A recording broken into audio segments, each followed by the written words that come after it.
And of course, you got to wait that, pause so that LinkedIn catches up. You know what I mean, guys? Yeah, I think Well, your hey, last one was everyone. short. Yeah, right. Hey, Mhm. everyone. Welcome to the Reboot. I am Jim Gass. And we took a nice hiatus over December and we're back. We're ready to go every Tuesday at 10. Not Tuesday. What day is it, guys? Wednesday? Today's Wednesday. Wednesday. Wednesday.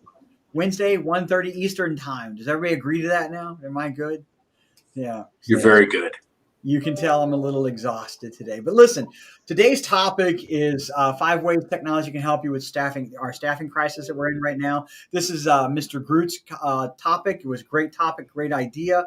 And especially with the great resignation right now, we are definitely being forced to do more with less. And that includes less people. Why not talk about how we can use our technology to make us more efficient, and maybe make it so that we don't have to hire those additional people, or at least we can definitely weather the storm. So, um, before we get started, though, again, I like to remind we're the Reboot. The reason we're here to help you is because we want to kind of cover business decisions that you need to make in your own business, just like we do here at the Reboot. And in the areas of technology, human resources, marketing, security, anything in business. I mean, we all are business owners and we all make these decisions all day long. And so we just want to help. So without further ado, who wants to jump in and go first? And if nobody jumps at it, I will. Way number one. Go for it. David, it was your topic. Look, I thought this was going to be a presentation on how to use Indeed in a web browser or something. We could do that too. We No, could I'm talk just about kidding. Indeed. I mean, that's an opportunity. I mean, look, go ahead and I'll let you start with the couple ideas you threw out because I've got some stuff to reinforce that, I think. Oh, that's perfect. I love that. So, my thought is this when it comes to this topic, how can technology help you in staffing crisis? Well, I can almost promise you that everyone has Microsoft Office, right? Just about everybody has Microsoft Office. And with that is PowerPoint. And one of the things I'm going to say is that you use PowerPoint to help you become more efficient. And you might think to yourself, how is PowerPoint going to help me become more efficient? Well, it's funny because everyone thinks of their processes in their businesses as some complex, convoluted thing that I've got to take and drill down into the minute little piece of minutia and detail of the process. But really, honestly, I don't do that. There's a place for that, but not on a process overview. And so I use PowerPoint to develop process flows because it's simple. I don't have to have Visio. I don't have to have, I don't have to make a PDF out of it. Everybody in my organization can read it and we can edit it on the fly rather easily.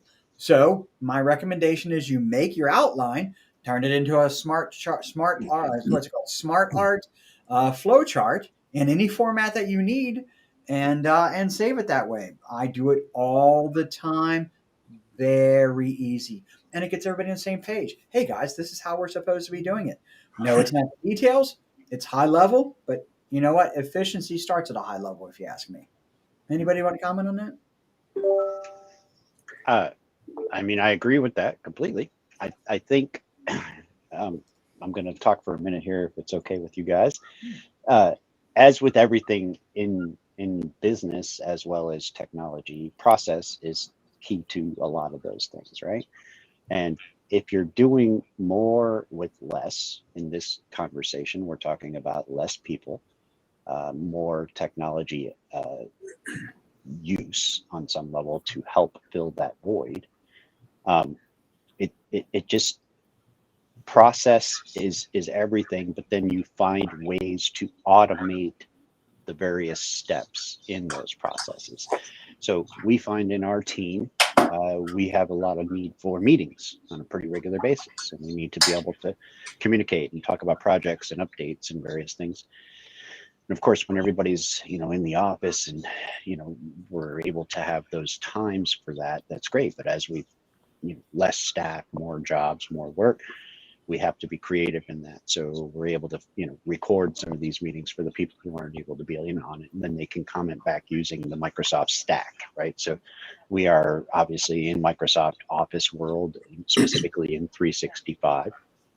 And so using those tools to help automate any of the manual processes has just taken those minutes and given them back to us.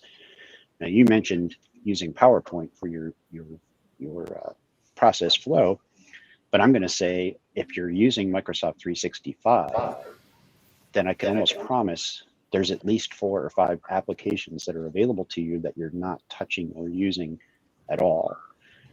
And that would be things like Automate and Flow and Power BI. And these are tools that tie in with Planner, which is the ability, like Jim, you were saying, to put tasks and plans and checklists in place. But with Automate, I can create approval flows, and I can create the ability to kind of monitor and watch what our people are doing, making those decisions, and I can just look for anomalies with less effort. Does that make sense? Heck yeah, heck yeah. And in just about every Microsoft 365 subscription, you get those things. Shifts, Planner. Oh my gosh. I mean, Teams is a big thing. Bookings. The automate bookings is Oh my huge. gosh. Yeah, yeah. But then, and I've got a list a mile long, so I'm going to let some other people talk. But go ahead. I think you guys just want to listen. You guys feel like just listening? That's cool. I got another one. Who's got Go one? ahead. Well, I just want to add on to what David was saying, and apologies for joining a little bit late, but Nah. the big issue, like he said, is I feel like is staffing, right? So you're having to do more with less, and when you're in that situation, whatever you can do to save time, optimize, reduce the time that something takes, is great, right? Because then you can actually get more done.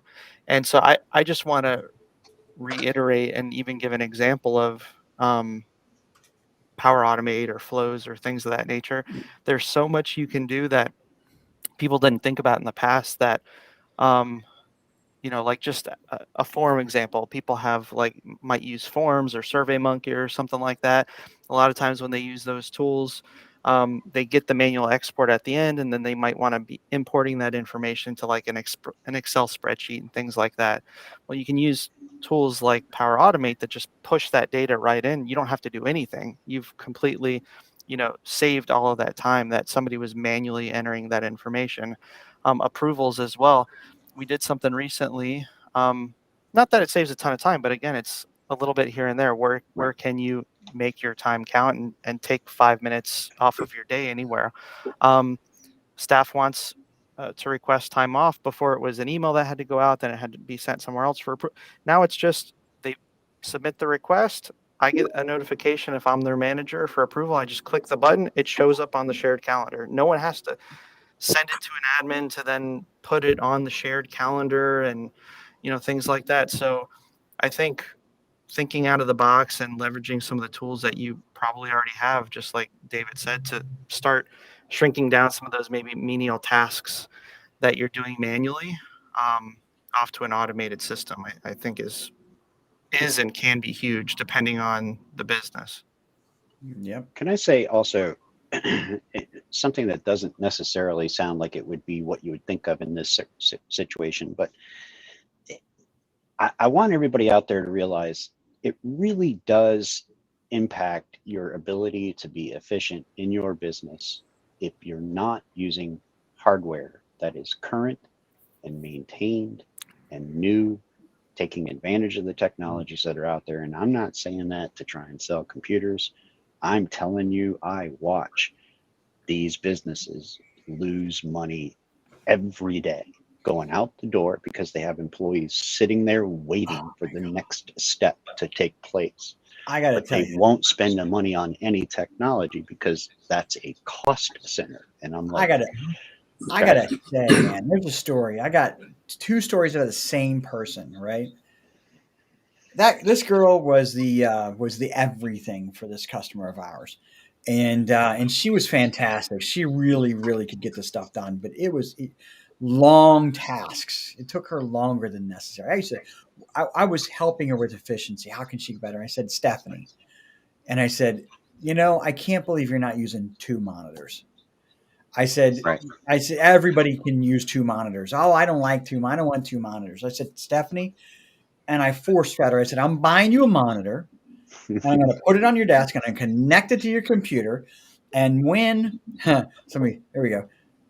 In there, David. I said, and when you decide that it helped you be more efficient, then you're going to pay me for it. What's a monitor? 125, $130 or something like that? Well, Even now if it's maybe it's 250. 250. Yeah, right. Yeah. And so I put it on her desk. It wasn't a week. She said, "Can I write you a check?" Yeah. I said, "Well, you can write me a check anytime." I said, "But," I said, "you see that printer you got right there? Right there?"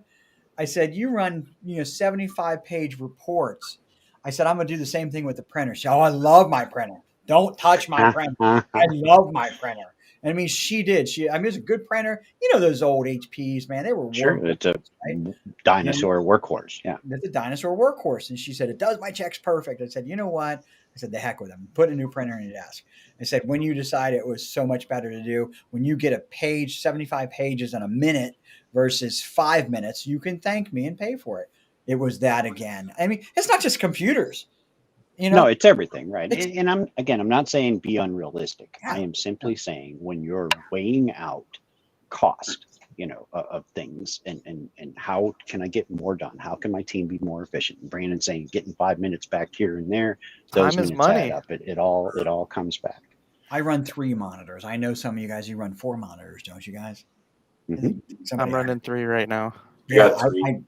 I feel really debilitated, handicapped when I have to work on just my Surface, like out on the road or in the car or something. I went so far as got 3 monitors in the office, 3 monitors at home.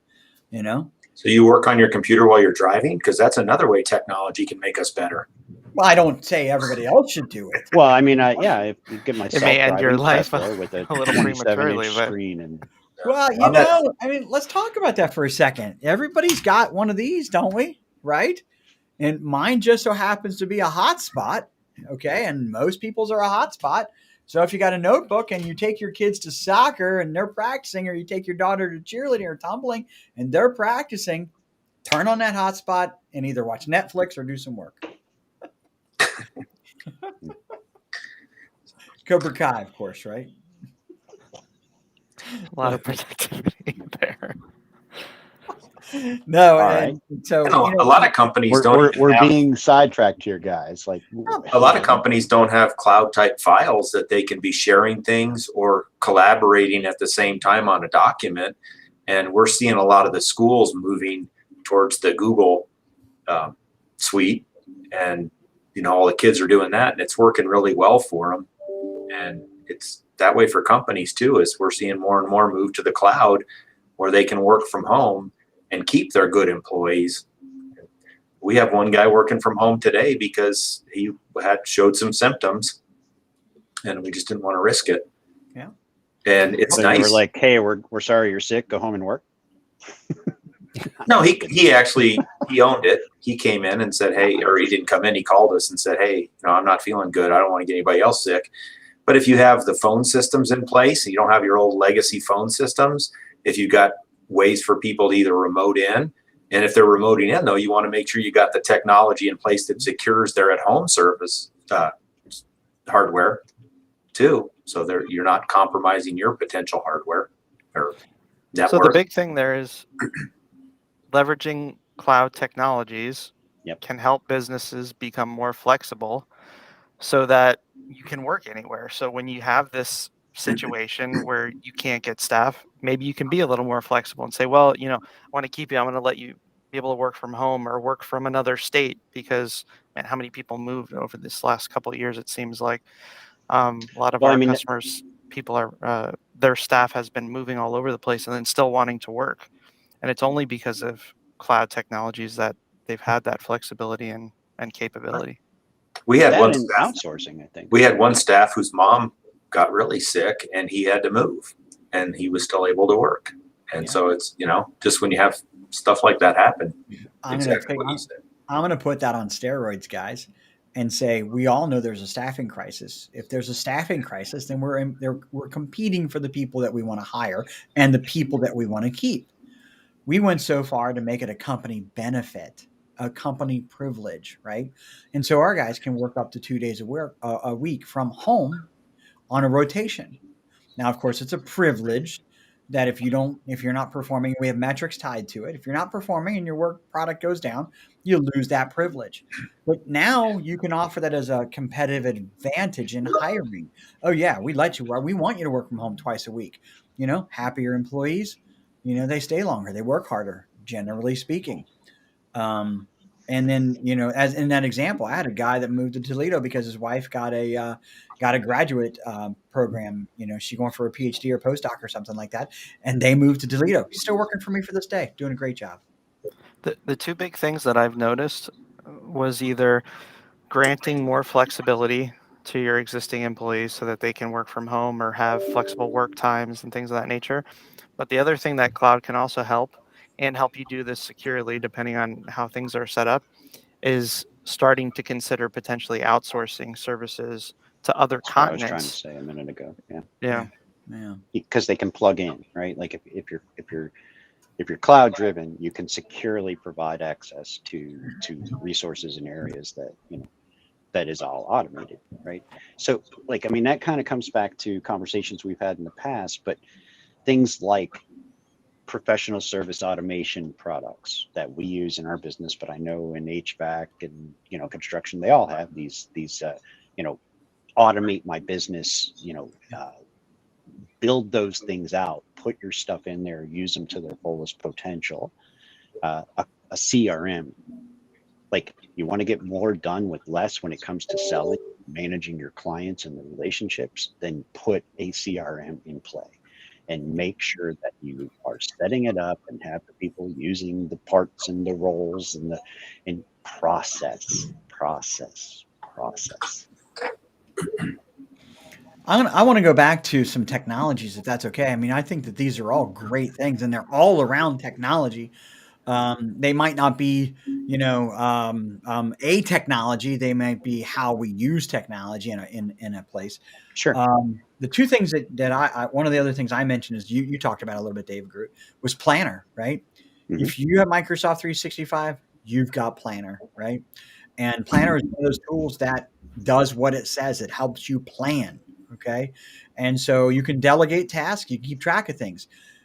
If you have a problem getting staff, I promise you that you still have got to deliver whatever your product or service is to your clients, unless you're losing those guys. And I hope you're not, but you've still got to deliver the same amount of work product, generally speaking, hopefully more. So Planner is an application to kind of keep people on task. You can build it out, you can templatize it, and that. The other thing I like is bookings, and we talked about bookings. Wow, it is probably, in my opinion, the unsung hero of Microsoft 365, in my opinion. Right? It is the ability to let other people schedule for you. Right? Schedule you. That means it could be a customer, it could be a vendor, or it could be somebody in your office scheduling for you. You set it up and you can give someone a link to look at your schedule, whether they're in your office or out of your office, or you can, secure it so one can't see people that are not in your office can't see it. You can set up your availability, and people that want to get you can just grab it on your. Think about how often we go back and forth trying to find a time for a meeting, right? That's wasted time. That's incredibly wasted time. Two people's wasted time. The person trying to schedule with me and mine, right? So we take that out of the equation and use bookings. Guys, I want to add this. Everything we're talking about, anybody worth their weight in the IT business that knows anything about Microsoft 365 should be able to set up just about any one of these for you and help you use them. I would highly recommend, if you are in the Microsoft cloud, that you have your IT person spend an hour with you and have them show you the power of all of those programs working together, coming together in a place like Teams or Outlook or whatever it is that your primary focus. Uh, I promise you are manually doing tasks today that could easily be automated across the board and shared and communicated in a more efficient, quicker, faster, on demand kind of way, which again shaves off and brings those back into your life. You know what? Even on the security side, though, we've set up for some clients the ability for them to, let's say, they need an application request or an access card to a building or permissions change. We've Right. automated that process in 365 with Flow and Forms. Put your name in, put your request in. If it's maybe access to a website that's restricted to a data room, we need access to this room for 1 week, 2 weeks, a month, and then submit it. It goes to the approver. They approve it. We get a ticket in about 10 seconds. It's done. Right. So that process used to take so long and involve multiple people is now just submit a form and you're done. All right, I'm gonna put everybody on a spot here, and we'll close it up on this because we're at 20 minutes now. Okay. I think that at least in this conversation, we talked about Microsoft 365 at least a third of the time.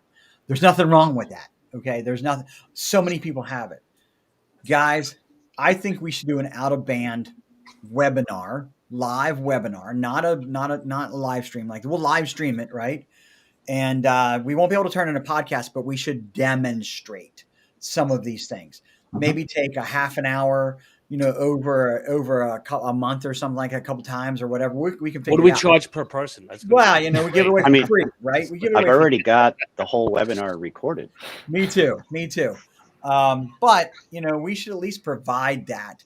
You guys up for that? We'll figure it out at sometime in the near future. I mean, it's out of band. We'll still do the reboot as we normally do, but this will be an out of band benefit to all of our audience, right? Because we talk about it. We unfortunately, because we turn this into a podcast, we can't demonstrate. Well, obviously, that won't be turned into a podcast, right? You guys good? Yeah. That's our promise to our audience, that we're going to try to help this year make things a little bit more practical for you than just theoretical. I think that's a great promise. Good? I think what would be a real good idea is come up with a few use case scenarios, and then we can show how that kind of works. Yeah, I think it's a great idea. We can collaborate on that behind the scenes, guys. Thanks for stepping up. That's a big deal for people. Why keep it all theoretical? Why not get practical? So, guys, great topic today. I think that this is a good, if nothing else, this is kind of like a play on a New Year's resolution to do more with less, right? Is that what it is? Yeah, maybe. I'm going to get on the treadmill next. Hopefully it's not like joining a gym where we just do it for a month and then we drop it. Oh yeah. I got clothes. I got to get the clothes that are hanging on my treadmill at home. I'm just kidding. No, this could definitely make businesses better. And sometimes you just need a big change in the way things are to push you to do the change. You got it. Well, listen, guys, thanks a lot. Great topic. Next week, we'll be back on Wednesday at 1:30 Eastern time. Hopefully we'll make an announcement sometime in between then. We're going to try to make that announcement about a practical webinar, and just kind of stay tuned. So thanks a bunch. Thanks a lot, guys. Thanks, Jim. Thank you. Thanks, guys.